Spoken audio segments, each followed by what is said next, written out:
কাকে বলছো কাকু? দুজন কাপুরুষকে? কাপু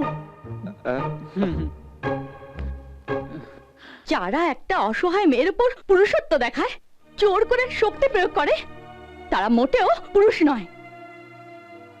একবারও তোমরা ভেবে দেখেছো ওই অসহায় মেয়েটার চোখের জলে তোমাদের চলার পথটা পিছল হতে পারে? আহা, অত বকাবকি না করে এখন ওদেরকে করতে হবে তাই বল না। ওদের ক্ষমা চাইতে হবে।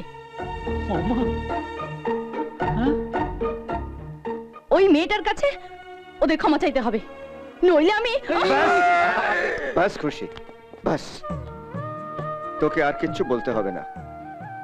আমার জেদ, প্রতিশোধ, জেতা হারা সব কিছুর উপর হচ্ছিস তুই। তোর সুখ, তোর আনন্দ আমাদের দুজনের শেষ কথা। আরে তুই তো আমাদের ছোট বোন নস রে, তুই তো হচ্ছিস আমাদের মা।